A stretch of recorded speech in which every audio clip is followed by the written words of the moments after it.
sudah bisa dipastikan Pulau Galang adalah sebagai penampungan etnis Rohingya. Dan etnis ini tidak bisa dikembalikan kemanapun, walaupun ada kata-kata kalau memang ini hanya sementara. UNHCR harus menandatangani perjanjian dengan pemerintah dengan batas waktu berapa lama orang-orang Rohingya ini akan dipindahkan ke negara. Dan kembali lagi saya ingatkan, ini bukan 100% orang Rohingya.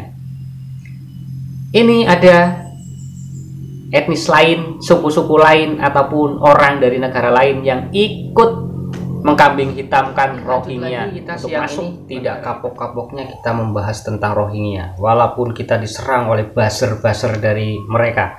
Oke lah, silakan mau ngomong seenak dengkul, monggo. Saya tidak peduli dengan apa yang dikatakan oleh buzzer-buzzer, bahkan di komentar-komentar saya itu sudah sangat banyak sekali yang menyerang. Tapi itu tidak menyurutkan semangat saya untuk terus menyerukan tentang Rohingya. Oke, di video kali ini kita akan membahas tentang seseorang yang membela tentang adanya Rohingya. Bahkan dia akan memberikan satu pulau, yaitu Pulau Galang, itu untuk tempat pengungsian para Rohingya. Nah, ini yang akan kita bahas, yaitu berkaitan dengan salah satu seorang capres.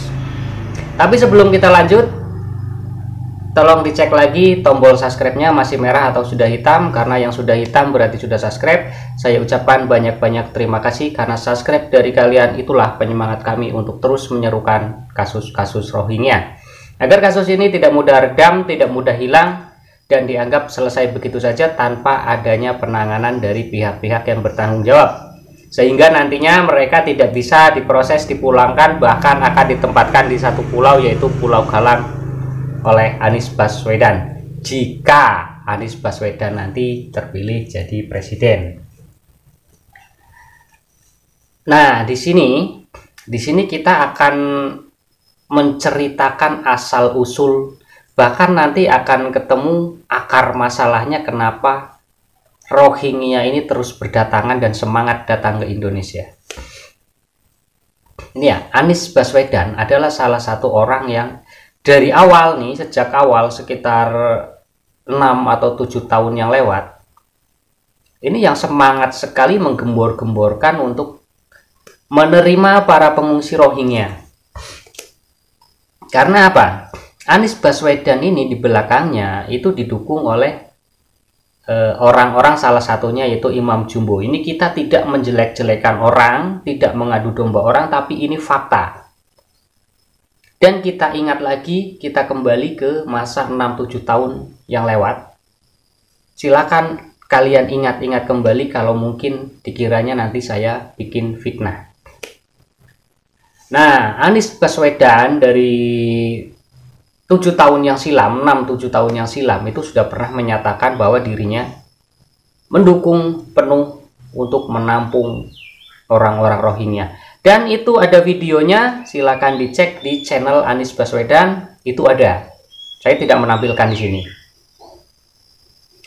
Nah, kenapa Anies ini semangat? Karena apa? Dari awal dia itu menjabat atau mencalonkan diri sebagai gubernur DKI Jakarta, pendukung mereka adalah orang-orang monaslimin atau orang-orang yang suka berdemo dan menjatuhkan kepemerintahan yang ada. Contoh, salah satu contoh yang jelas-jelas sekali terjadi di 6-7 tahun silam, ya boleh cek video-videonya di channel-channel besar seperti TV One, Metro TV, dan lain-lain. Ada demo yang mengatakan pemerintah yang PKI lah, yang rejim biadab lah, yang Zionis inilah itulah, kalau sampai menolak Rohingya. Padahal awal-awal waktu itu pemerintah waktu itu masih di Presiden Jokowi ya. Ini bukan, kembali lagi, bukan membahas tentang baik buruknya pemerintah, bukan ke situ arahnya. Waktu itu zaman pemerintahan Bapak Presiden Joko Widodo, dan beliau mengatakan untuk tidak menampung para Rohingya. melarang menampung Rohingya, tapi demonya sampai berjilid-jilid, yaitu dari orang-orang yang bersorban yang mengatasnamakan agama. Dan selama ini kelompok mereka ini selalu menjual-jual agama. Jadi menjual agama untuk kepentingan-kepentingan mereka sendiri. Aslinya itu ke situ. Menjual agama untuk kepentingan mereka sendiri.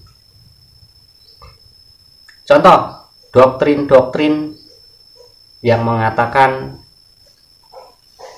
tentang kemuliaan mereka. Jadi mereka itu, ya contoh nih, saya sebut saja namanya, yaitu Habib Rizik dan Habib Bahar.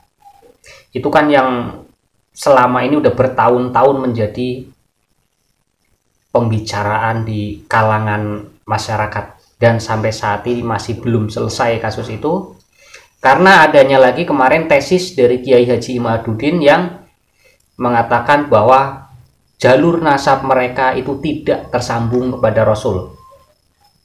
Dan tuntutan dari masyarakat juga sempat ramai kemarin ya, di tahun 2023 sempat ramai, itu banyak masyarakat yang menuntut tentang kejelasan nasab mereka tersambung atau tidak ke Rasul.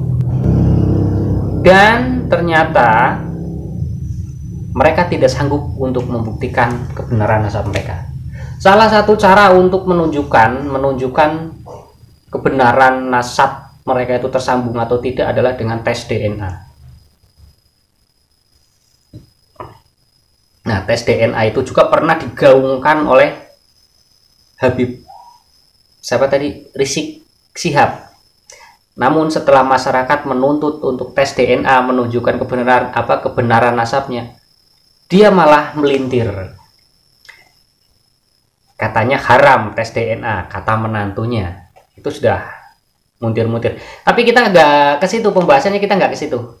Nanti berlarut-larut malah panjang durasinya, nanti yang pokok pembahasannya tidak dijelaskan di sini. Jadi kita kembali ke Anies Baswedan, yaitu karena pendukung-pendukungnya itu mereka para penjual agama. Jadi hati-hati, masyarakat Indonesia itu paling mudah dipengaruhi dengan hal-hal ataupun doktrin-doktrin yang sedikit berbau agama. Itu sudah terjadi bertahun-tahun hingga sekarang. Ini contoh nyata. Awal mula yaitu kedatangan Rohingya dulu diterima, disambut dengan baik, dan pada akhirnya apa? Ya seperti sekarang, menjadi sebuah momok, menjadi sebuah permasalahan besar di negeri ini.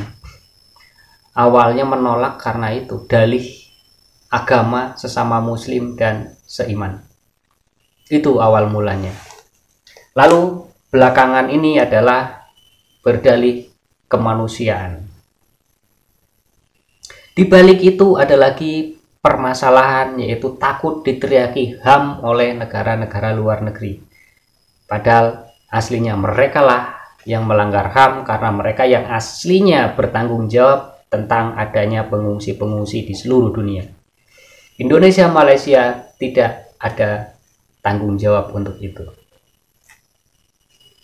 Nah, kembali lagi kita ke Anies Baswedan. Kalau seandainya Anies Baswedan ini jadi, sudah bisa dipastikan Pulau Galang adalah sebagai penampungan etnis Rohingya. Dan etnis ini tidak bisa dikembalikan kemanapun, walaupun ada kata-kata dari UNHCR, ini adalah penampungan sementara. Sementaranya sampai kapan? 10 tahun, 20 tahun, 30 tahun, atau bahkan 60 tahun, 70 tahun, atau seusia manusia yang baru lahir hingga meninggal, mereka tidak dipindahkan. Kalau memang ini hanya sementara, UNHCR harus menandatangani perjanjian dengan pemerintah dengan batas waktu berapa lama orang-orang Rohingya ini akan dipindahkan ke negara lain. Dan pertanyaannya, negara mana yang mau menampung orang-orang Rohingya ini dari Indonesia? Saya yakin tidak ada. Lalu dipulangkan kemana?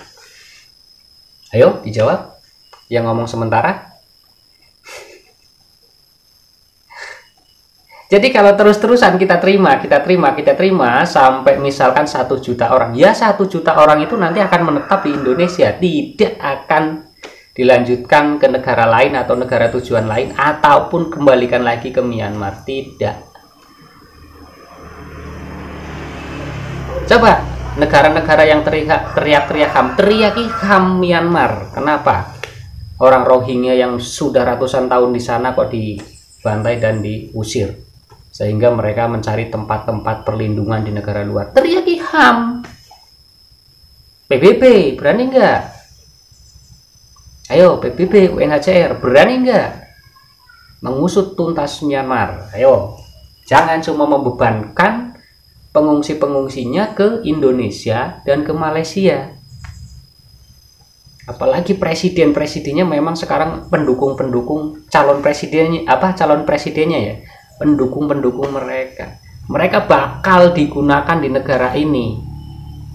Karena Indonesia orangnya sudah cerdas-cerdas, sudah banyak yang mampu dan mau melawan pemerintah, maka didatangkanlah mereka yang akan dipakai sebagai budak dari pemerintah. Karena orang Indonesia sudah susah untuk diperbudak sekarang.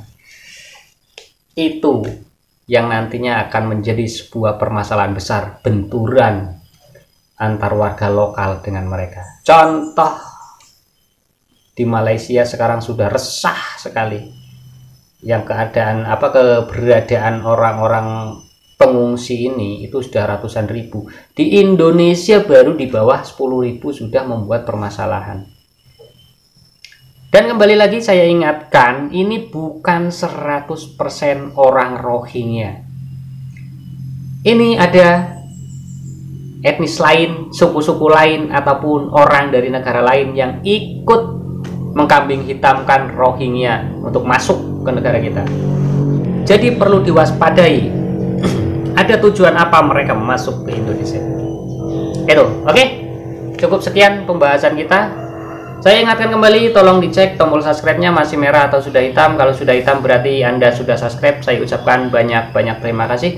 Kita lanjut lagi ke konten-konten berikutnya dengan topik pembahasan yang masih sama, yaitu tentang Rohingya. Tidak akan kapok, tidak akan menyerah untuk menyerukan kasus Rohingya, walaupun serangan buzzer datang bertubi-tubi.